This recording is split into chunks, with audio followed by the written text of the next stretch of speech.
Hollywood.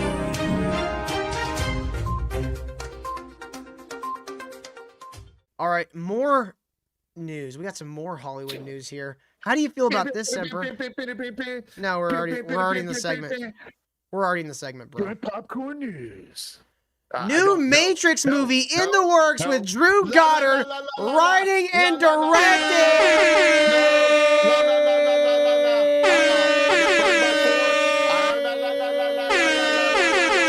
I can't hear you. I got my fingers in my ears.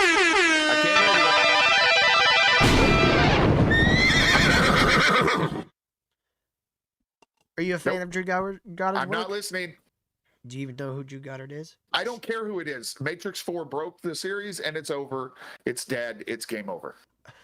Well, we don't know if this is going to be a continuation or a reboot. I don't care. It's 2024. It's going to suck. I mean, it's an Matrix old IP. It's an old IP. It's 2024.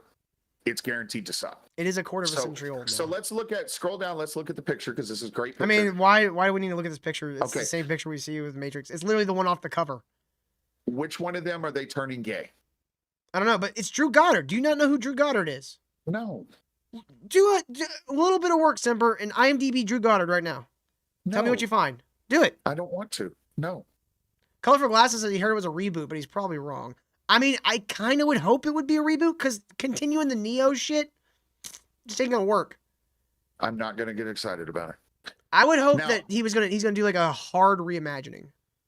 You might be able to get away with doing another Matrix series if you went to one of the previous 6, or he was the 6th iteration. Mm-hmm. If you went to iteration number 5 and told the movie, so it'd kind of be like an Elseworld type of thing, and you could actually bring in a female and put her in patent leather that's actually attractive.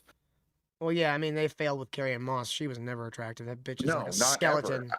They may have they might as well have brought Uma Thurman into play. You know who my favorite character in the whole Matrix movie was? It's great, but the woman inside the outfit needed work. Best character in the Matrix is Joe Pantoliano. Yeah, I figured you would think that.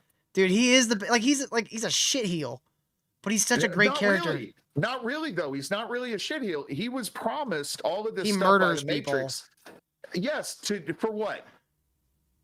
To just be put back inside the Matrix and left alone. It feels like he could have found a way to do that without murdering people. Yeah, he didn't know what he was getting into. He didn't know he was going to be locked into a fucking metal cell with a fucking disgusting dirty mattress that is God only knows how old, and then you walk outside and it's just like cyberpunk hell.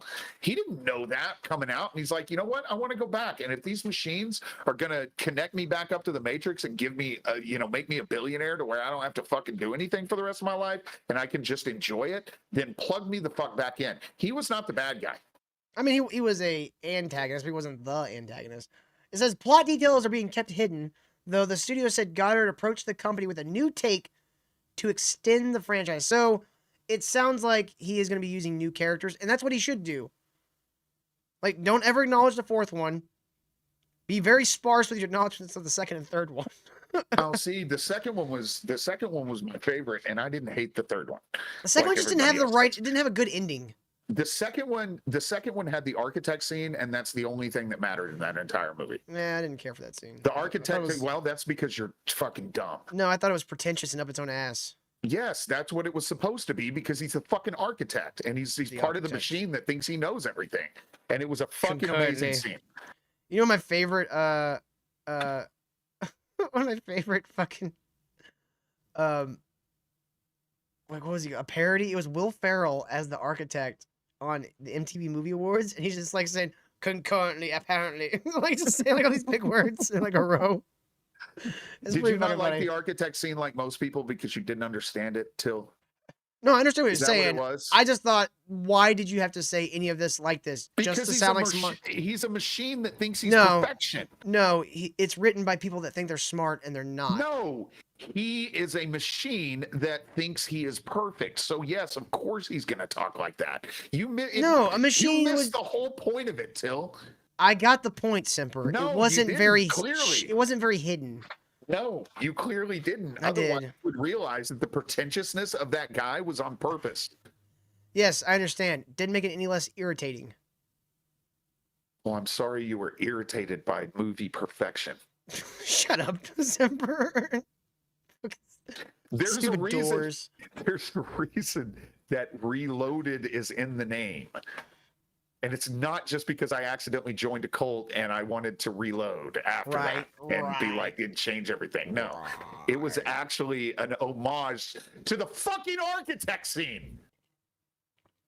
Anyway, go ahead.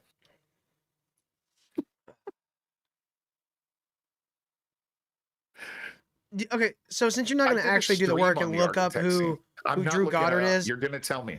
He's the guy who wrote the Daredevil series.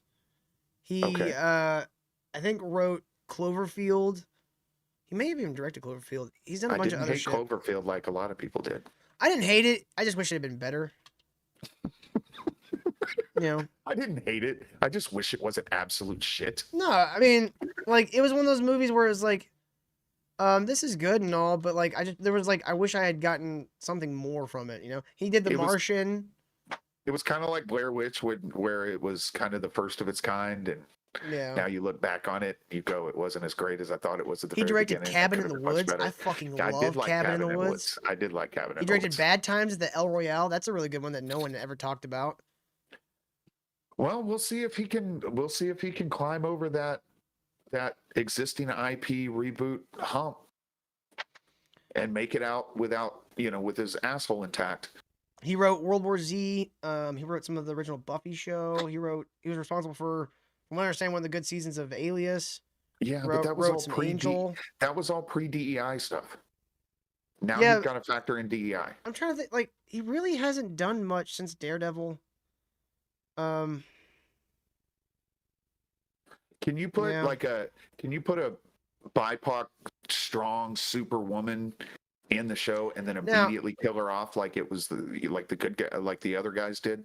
I don't know. We'll just have to wait and see, because he hasn't really done much in the first 10 minutes. He really hasn't done much since Daredevil. He was part of the guys that were responsible for The Good Place. You ever seen that show? Yes, I love The Good Place.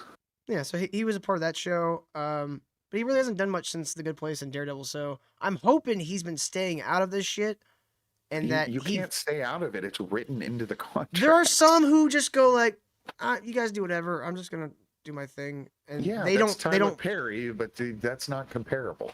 No, it's not just Tyler Perry. They're, like, Tarantino can do whatever the fuck he wants. He doesn't have to go through any DEI bullshit. They'll just give him money and say, all right, make your movie, because he's Tarantino. Yeah, but this isn't Tarantino. It's true. That's very true.